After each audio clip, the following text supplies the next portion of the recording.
See, one question usually comes in the interview, and a lot of projects before onboarding they ask, like, why do we want to performance tune? What is the problem if we don't do the performance tuning?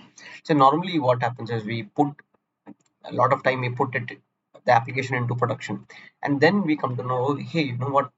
The performance is not great, the reports are not working fine, etc. You should not wait till that time. Your performance tuning should be a part of your development activity. It should be a part of your design activity. You should start thinking about performance from day one itself in the design process. See, if you have not become a cloud kernel or cloud ninja member, do that, gain that access so that you can gain access to important certification questions around Azure, Google Cloud, AWS certification, etc.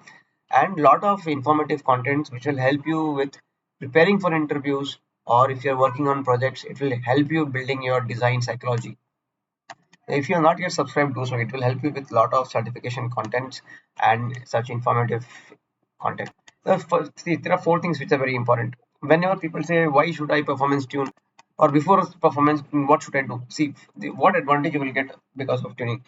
First, you should consider query patterns. Am I going to do OLTP or OLAP based kind of thing? What is my query complexity? Is it very complex? Is it medium complex? Is it low complex? And what is the frequency of firing my queries?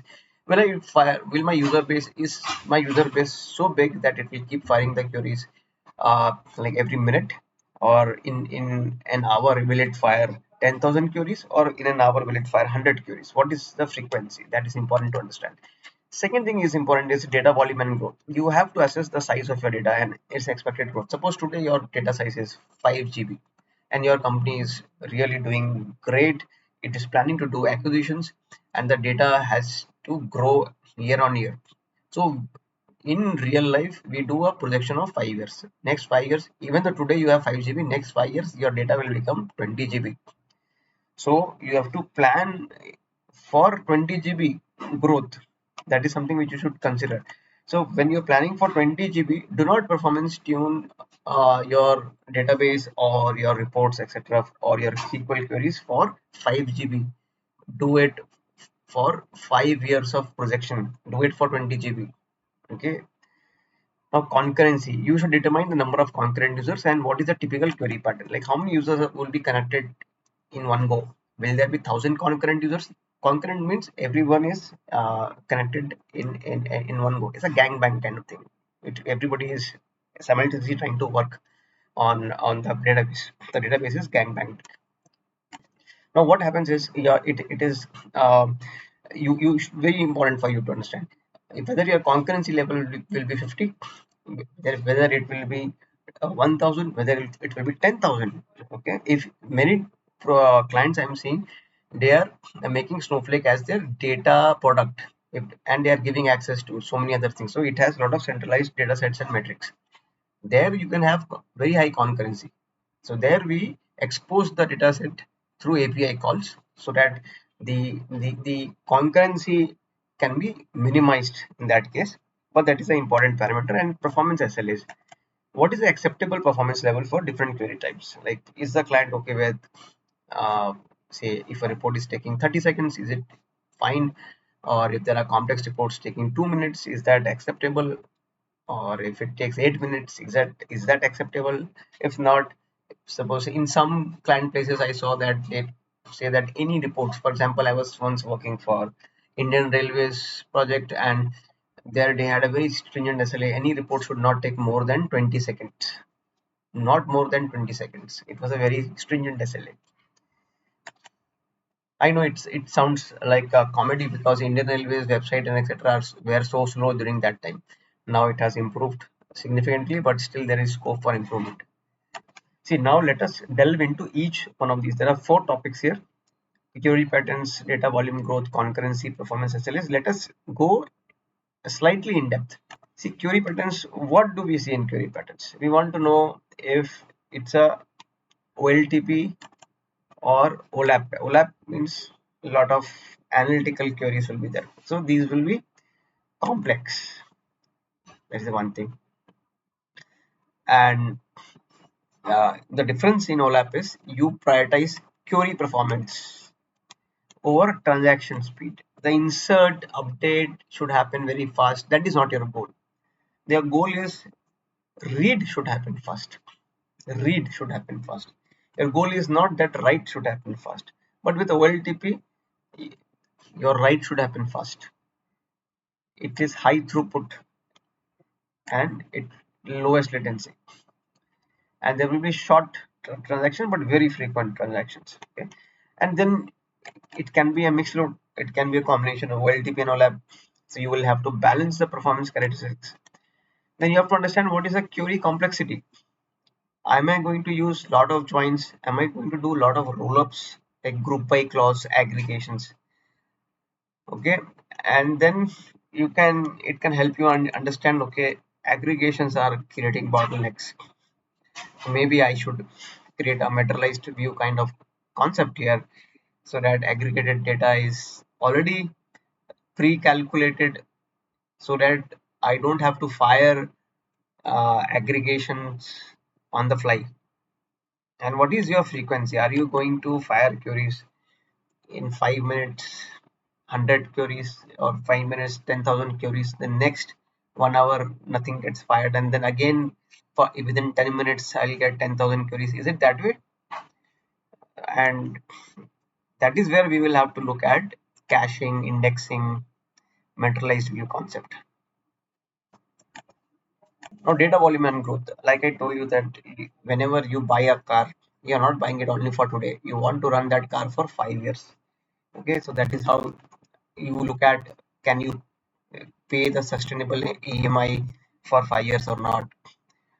In your locality, are the roads great? If not, you have to buy something like a Thar or something which has some car which has better tires, 4x4 kind of thing. If the roads are good, then you can buy a sedan. Um, if the room clear, if you need high ground clearance, you can buy a Jeep and etc. So you plan for future. So in terms of data, you plan for 5 years. And what is the industry norm? 3 to 5 years you plan for that, because your application will at least run for 3 to 5 years. And you want to understand data growth. You'll talk to your client and say, okay, traditionally every year your data grew by 2 GB. So that is what you are expecting.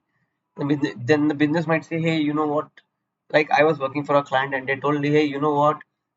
We are going to acquire a lot of companies because our company has a lot of cash. So we want to acquire 3 4 companies within the next 2 years, and all the data will be merged in this system. So then we got a projection. Okay, even though their run rate was 2 GB per year, but we should probably think of 4 more similar systems. So we should think of a growth of 10 GB per year.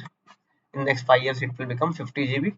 And today we are at suppose 6 GB, so it will become 56 GB. So our performance testing would be done on 56 GB of data, keeping in mind the 5 year growth. And uh, you also have to do capacity planning of compute. You set auto scale, that is fine, but how many clusters you have to provision as a base, that also you all have to decide. See, concurrency, why this number of users accessing at the same time, doing a gangbang at the same time is important. Why it is important? Because it will impact the resource utilization and it will impact the performance. Analyzing the user behavior helps in determining the optimal number of virtual warehouse, how much virtual warehouse you need and what will be the size.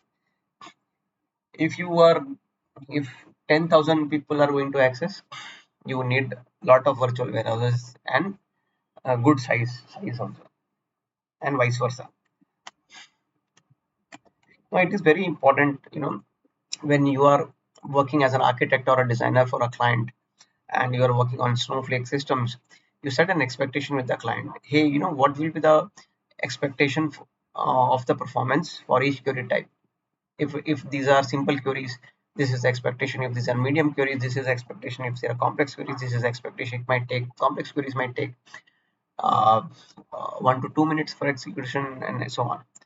And accordingly, SLAs should be set. You should not set SLAs, mindless SLAs, like, oh, everything 20 seconds. Like Indian Railways project I saw, they had said, my everything 20 seconds, every report 20 seconds, every SQL query 20 seconds. So that is mindless kind of thing. You should know that, Like you have to categorize. Complex queries will take more time. Okay, you are not god, that this system is not god, this system is still designed by humans, and there are glitches. Okay, see, once you understand these factors, what can you do? You can design tables indexes to support the query patterns. You can create virtual warehouses which are right sized and proper compute resources are attached with them.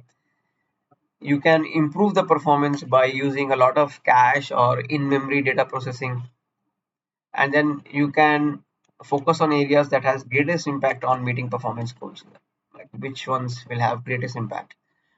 So choose those. So normally what we do is we try to prioritize. These are my top priority performance tuning areas that I will have to look at, because see, always look for 20% effort that can give you 80% benefit.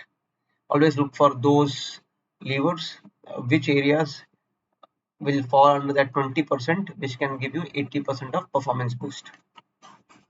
See, if you are not yet become a member, Cloud Kernel or Ninja member, you can gain access to a lot more informative contents and certification questions around cloud, AWS, Google Cloud, Azure Cloud, and you can subscribe to this channel and onboard the cloud journey and help yourselves prepare for the interviews, cloud interviews, product interviews, and even if you are on the same company switching projects, it will help you with getting new projects as well.